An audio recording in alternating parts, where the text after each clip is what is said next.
Welcome to web line. देखते हैं chapter number 26। Yohan को बुली गैंग अपने पास बुलाती है और दोस्ती का हाथ बढ़ाती है।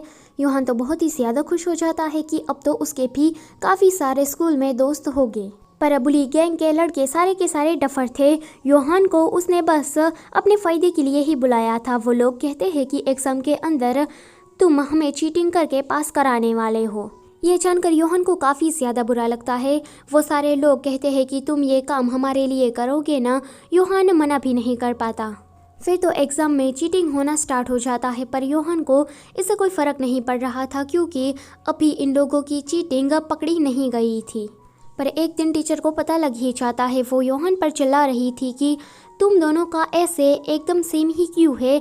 योहान याद करता है कि उस लड़के को तो उसने पहले ही कह दिया था कि सब कुछ तुम मेरे में से कॉपी कर लेना, पर ऐसे थोड़ा अलग लिखना। पर वो जो लड़का होता है वो जानबूझकर योहान का ही ऐसे कॉपी करता है, उसकी ही तरह लिखता है। वो लड़का तो नहीं फंसता, उल्टा योहान को ही वो फंसा देता है कि इसी तरह से चीटिंग करके योहान एग्ज़ाम में पास होता था और फर्स्ट रैंक लाता था। टीचर उस पर चिल्ला रही थी कि मैं तो तुम्हें कितना होशियार स्टूडेंट समझती थी, पर तुम तो कितने वाहियात निकले। उसके बाद से ही पूरी स्कूल योहान को ये कहने लगी कि ये तो हमेशा ही एग्ज़ाम में चीटिंग करके पास होता है। स्कूल में बच्चे तक तो ठीक था, पर बच्चे के बाप बूढ़े सारे लोग उसे यही कहते थे कि जैसा बाप है वैसा ही बेटा निकला। योहान को रोज़ ही ये सारे ताने सुनने को मिलते थे। योहान कहता है कि मैं कितना काम करता हूँ, फिर भी मैंने अपनी पूरी मेहनत के साथ एग्ज़ाम में फर्स्ट रैंक लाया था। किसी को मेरी मेहनत क्यों नहीं दिखती है। वो बहुत ही ज़्यादा दुखी था। ऊपर से उसका बाप उसे गुंडागर्दी सिखाने वाला था। वो हायान की फैमिली को दिखाकर कहता है कि जल्दी से जाओ और उस पर हमला करके हमारे पास पैसे लेकर आओ। योहान उस दिन गया था, तब हायान के पेरेंट्स ने अपनी वैम्पायर पावर से सारे गुंडों को भगा दिया था। योहान ने तब वैम्पायर्स को पहली बार देखा था, तो उसको न जलन होती है कि मेरे अंदर इतनी पावर क्यों नहीं है। अगर मेरे अंदर भी पावर होती तो ये सारे लोग मुझे बुली नहीं कर पाते। अगले दिन फिर से बुली गैंग योहान को परेशान करने के लिए आते हैं और उसे मारने लगते हैं। तब हायान आकर उसकी मदद करने लगती है। योहान हायान का वैम्पायर वाला रूप देखकर डर के मारे भाग जाता है, जैसा कि हमने चैप्टर 1 में देखा था। तब से ही योहान ने हायान के साथ मिलना जुलना बंद कर दिया था, क्योंकि बुली गैंग रोज़ आकर योहान को परेशान करती थी कि वो लड़की कौन है, हमें उसके पास ले जाओ, हमें भी जानना है कि उस लड़की के पास ऐसी पावर कहाँ से आई है। योहान हर बार उन लड़कों को मना कर देता है कि उस लड़की के बारे में उसे कुछ भी नहीं पता है, तो ये सारी बुली गैंग उसे मारने लगती है। पर अब की बार क्या होता है, योहान खुद को ही मार देता है। ये देखकर बुली गैंग कहती है कि योहान, हम तो बस तुम्हें डराना चाहते थे, पर तुमने ये क्या कर दिया। एंड उसी रात हायान की फैमिली यहाँ से जाने वाली थी। तब योहान से मिलने के लिए हायान आखिरी बार आई थी।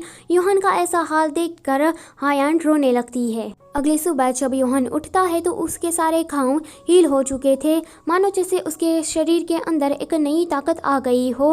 हायान जल्दी से जाती है और योहान को गले लग जाती है कि योहान ओप्पा, मैं आपको देखकर बहुत ही ज़्यादा खुश हुई हूँ। योहान फिर हायान की फैमिली के साथ रहने लगता है। एक दिन उसका सामना बुली गैंग से हो जाता है, तो योहान कहता है कि तुम्हें क्या माफ़ी मांगनी है, देखो मैं यहाँ से जल्दी ही जाने वाला हूँ, तो तुम्हें मुझे सॉरी कहना है तो कह दो। वो लड़का भी योहान के सामने माफ़ी मांगने लगता है कि मुझे माफ़ कर दो, मुझे ऐसा तुम्हारे साथ नहीं करना चाहिए था, मुझे पछतावा है। योहान कहता है कि कोई बात नहीं, पर आगे से ऐसा किसी के भी साथ मत करना। इतना सुनते ही वो लड़का तो ज़ोर ज़ोर से हंसने लगता है कि मुझे तो तुम्हें बुली करने में बहुत ही ज़्यादा मज़ा आता है। तुमने स्कूल आना बंद क्यों कर दिया, तुम्हारे बिना मुझे स्कूल में अच्छा नहीं लगता, क्योंकि मुझे तो अच्छा लगता है तुम्हें बुली करने में। और तुमने ऐसा सोच भी कैसे लिया कि मैं और तुमसे माफ़ी मांगूंगा, भूल जाओ। इतना कहते ही वो योहान को गालियाँ देने लगता है।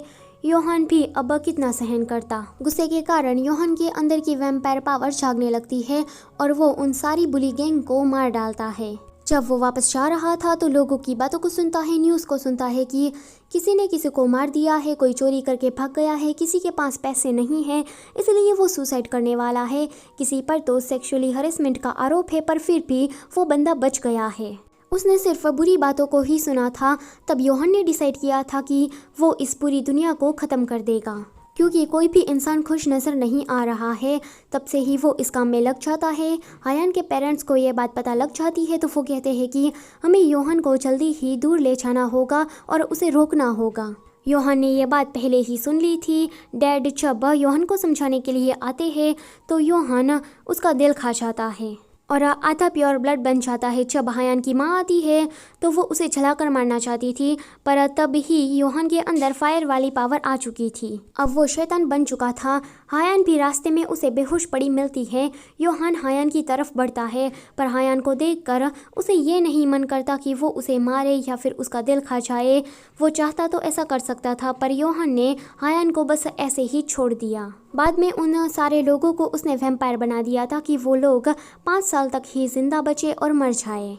हायान कहती है कि ये बात मुझे पता ही नहीं थी, पर तुम्हारे साथ काफ़ी बुरा हुआ है, पर इसका मतलब ये नहीं है कि तुम लोगों के साथ ये सब कुछ करो। आज तुमने मुझे सब कुछ डिटेल में क्यों बताया? तुम मुझसे झूठ भी तो बोल सकते थे। योहान कहता है कि ये भी मेरे प्लान का एक हिस्सा ही है।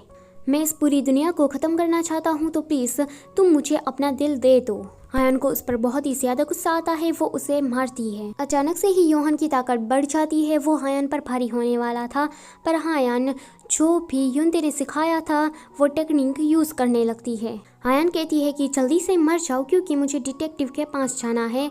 तो योहान कहता है कि वो युनते, मुझे लगता है कि वो तुम्हें काफ़ी पसंद करता है, वो ना मुझसे बहुत ही ज़्यादा जलता है। पर कितने दुख की बात है कि अब वो मर गया है। हायान जल्दी से बाल को कांटेक्ट करती है तो बाल कहता है कि युनते अब जिंदा नहीं रहा है। हायान को बहुत ही ज़्यादा गुस्सा आता है और वो योहान को मारने लगती है। बाल उसके पास आकर कुछ कहने वाला था तो हायान कहती है कि जल्दी से इस आइलैंड को खाली करो। बाल हायान को इतना ज़्यादा गुस्से में देखकर वहाँ से चला जाता है। हायान अब अपना ताज उतार देती है और अपने रियल प्योर ब्लड फॉर्म को जगाती है। यह चैप्टर होता है यहीं पर ही खत्म। Don't forget to like, share and subscribe. Thank you for watching.